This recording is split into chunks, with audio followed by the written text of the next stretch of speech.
नमस्कार, स्वागत है आप सभी का। आप देख रहे हैं एनएमएफ न्यूज। आपके साथ मैं हूं नम्रता चौधरी।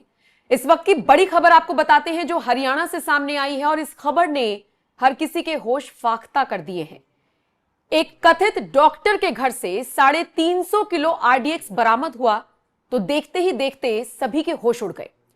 हरियाणा के फरीदाबाद में डॉक्टर आदिल के नाम से एक किराए के मकान पर रह रहे शख्स के घर से जब इतने किलो आरडीएक्स को बरामद किया गया तो निश्चित तौर पर हड़कंप मच गया पूरे देश में। आज इस वीडियो में इसे और विस्तार से समझने की कोशिश करेंगे क्योंकि यह खबर सिर्फ हरियाणा के फरीदाबाद तक ही सीमित नहीं है, बल्कि चाहे सहारनपुर हो चाहे कश्मीर हो, यहां से भी इसी से मिलती जुलती खबरें सामने आई हैं। आज इसी नेटवर्क को तलाशने की, समझने की कोशिश करेंगे और क्या भारत में एक बड़ी आतंकवादी साजिश को नाकाम किया गया है, इस पर से भी पर्दा उठाने की कोशिश करेंगे। पंकज जी, हरियाणा के फरीदाबाद में एक कथित डॉक्टर के घर से 350 किलो आरडीएक्स बरामद होना। सिर्फ 300 किलो आरडीएक्स ही बरामद नहीं हुए हैं। फरीदाबाद का एक गांव है धौज, वहां पे 3 महीने पहले किराए पर इसने मकान लिया था। ठीक है। जिस डॉक्टर की बात कर रहे हैं उसका नाम है आदिल राथर और वो कश्मीर का रहने वाला है। 3 महीने पहले उसने किराए पर लिया, पर रहता नहीं था इस कमरे में, सामान रखने का काम करता था। जहां तहां से कुछ भी उसका जो सामान है, रोजमर्रा की चीजें, वो रखता था और रहता था वो उत्तर प्रदेश में। अब जब छापेमारी करने गई टीम तो 14 बैग बरामद हुआ। 14 बैग्स थे अलग अलग तरीके के, और जो चीजें बरामद हुई वो आप सुनिएगा तो हैरान रह जाएगा। 300 किलो आरडीएक्स तो है ही, इसके अलावा AK-56 राइफल, 5 लीटर केमिकल बम बनाने का, 84 कारतूस 84 और 2 ऑटोमेटिक पिस्टल। इसके अलावा 17 अन्य तरह की चीजें बरामद की गई है कि अलग अलग तरीके से बम बनाना, जैसे साबुन से भी बम बना लेता था वो।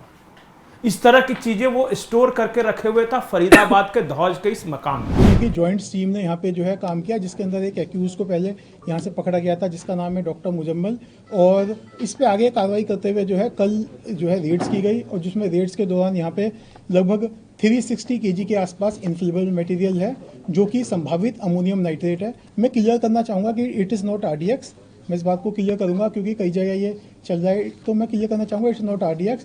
तो ये इन्फ्लेमेबल मटेरियल है। इसके अलावा कई और ऐसा सामान जो टेरर एक्टिविटीज़ में जिनका संभावित इस्तेमाल किया जा सकता है, जैसे टाइमर्स, लगभग 20 टाइमर्स विद बैटरीज 4, और इसके अलावा कुछ अन्य सामान है जो है यहाँ बरामद किया गया है। साथ साथ ही जो है जो फायर आर्म्स में एक कैरन कॉप rifle with 3 magazines and 83 live rounds, एक pistol with 8 live rounds, 2 empty cartridges और 2 एडिशनल मैगजीन्स हैं जो इनसे जो है रिकवरी की गई है। और इसके अंदर जो है अभी जो है कार्रवाई जो है दोनों की हमारी जॉइंट पुलिस की कार्रवाई जो है जारी है। कहानी सिर्फ इतनी नहीं है कि फरीदाबाद के कमरे से क्या बरामद हुआ, कहानी उससे ज्यादा खतरनाक है। और हुआ यह है कि एक और डॉक्टर है मुजाहिल हुसैन। मुजाहिल हुसैन को कश्मीर पुलिस ने 7 नवंबर को गिरफ्तार किया था, और एक जीएमसी मेडिकल कॉलेज है कश्मीर में, उसके लॉकर में इसने इसी तरह के विस्फोटक छुपा कर रखे थे। मुजाहिल हुसैन से पता चला डॉक्टर आदिल राथर को। डॉक्टर आदिल राथर भी पहले वही काम करता था, लेकिन उसको वहां से हटा दिया गया था, निकाल दिया गया था, इसका कंडक्ट सही नहीं था, तो ये चलाया था इधर, मतलब दिल्ली के आसपास, और ये कहता था कि डॉक्टर हूं और प्रैक्टिस करता था। लेकिन ये प्रैक्टिस के नाम पे कैसे सामान विस्फोटक जुटा रहा था। इसके बाद एक और जगह से बरामद हुआ है इसी नेटवर्क का, वो सहारनपुर है, उत्तर प्रदेश का सहारनपुर। उससे एक और जगह बरामद हुआ दिल्ली का साकेत। तो सोचिए कि राष्ट्रीय राजधानी क्षेत्र के आसपास 300 किलो आरडीएक्स, AK-47, बम बनाने का सामान, ये सब किस लिए जुटाया जा रहा था। और ये सब कुछ पिछले 2-3 महीनों में ही हुआ है। 3 महीने पहले फरीदाबाद वाला कमरा लिया था, ठीक है। उससे कुछ महीने पहले, 1-1.5 महीने पहले सहारनपुर में कमरा लिया, ठीक है। इसको निकाला ही गया है 6 महीने पहले, और तब वो कश्मीर से शिफ्ट करके यहाँ आया। मुझे लगता है कि किसी खास प्लानिंग के तहत, मकसद के तहत ये आया है, और ये पूरा दिल्ली आसपास का जो क्षेत्र है वो आप जान रहे हैं कि इकोनॉमिक हब है, देश की राजधानी है, प्रेस्टीज इशू है, तो यहाँ पे कुछ बड़े प्लान की तैयारी थी।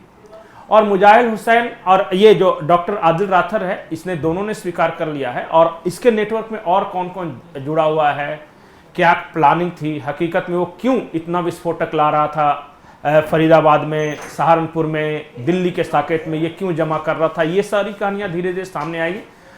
लेकिन अंतर्राष्ट्रीय आतंकी नेटवर्क से इनका कनेक्शन सामने आया है प्राथमिक जांच में। अंतर्राष्ट्रीय मैं कह रहा हूं, सिर्फ कश्मीर के आतंकी संगठन ना समझे इसे, ये पाकिस्तान और सीरिया के आतंकी संगठनों से इसके कुछ तार जुड़े मिले हैं। इसके नेटवर्क को खंगाल रही पुलिस। इसका फिलहाल इसका जो लैपटॉप है वो सीज कर लिया गया है, किससे बात करता था, ये सारी बातें निकाला जा रहा है। एक और जिससे महत्वपूर्ण बात है, ये कम्युनिकेशन के लिए एक अलग तरीके का इस्तेमाल करते थे आपस में जो आतंकी थे। हम क्या करते हैं कि मेल किसी को करते हैं, ये मेल नहीं करता था, ये अपने मेल पे टाइप किया और उसको छोड़ दिया, वो चला जाता था ऑटोमेटिक ड्राफ्ट में।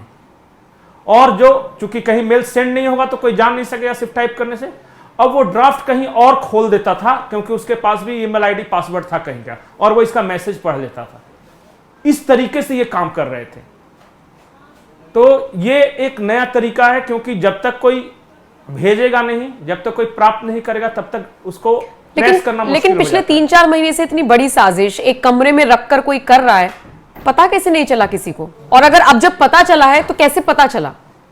ये पता चला कैसे, ये जम्मू कश्मीर पुलिस ने पता लगाया है। वो जब वो मुजाहिल हुसैन वहां से पकड़ा गया ना, तो जब उससे पूछताछ हुई तब उसने इसका नाम लिया और उसी ने बताया कि कोई कुछ बड़ा करने की कोशिश कर रहा है डॉक्टर आदिल राथर जो है वो। मतलब पेशे से वाकई में ये डॉक्टर है या झूठ बोलकर रह रहा था कि मैं डॉक्टर है, पेशे से डॉक्टर है, लेकिन इसकी एक्टिविटी आतंकी वाली। मतलब पंकज जी देखिए कितनी खौफनाक बात है कि एक कम पढ़ा लिखा, एक अनपढ़ अगर आतंकवादी बनता है, उससे ज्यादा खतरनाक है पढ़ा लिखा आदमी जो डॉक्टर है।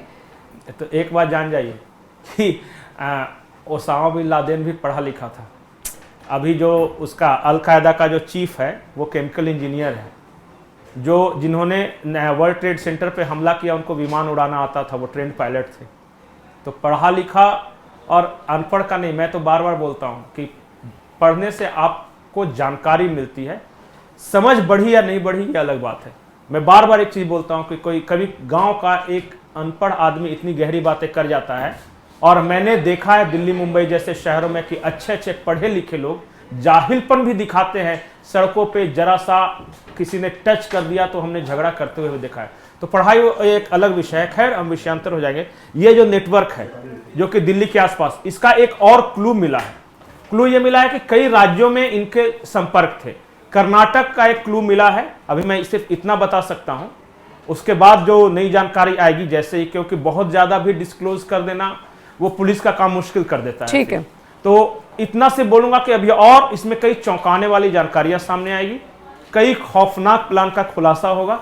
हम एनएमएफ न्यूज पे इस पर अपडेट जरूर देते रहेंगे जैसे जैसे चीजें पता चलती रही।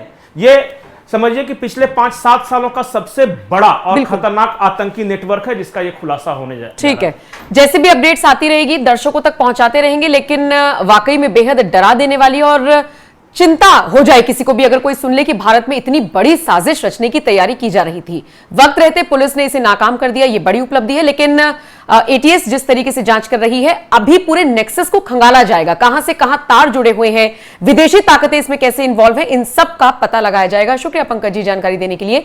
बाकी जो भी अपडेट आती रहेगी आप तक पहुंचाते रहेंगे, और बाकी खबरों के लिए आप बने रहिए एनएमएफ न्यूज के साथ। नमस्कार।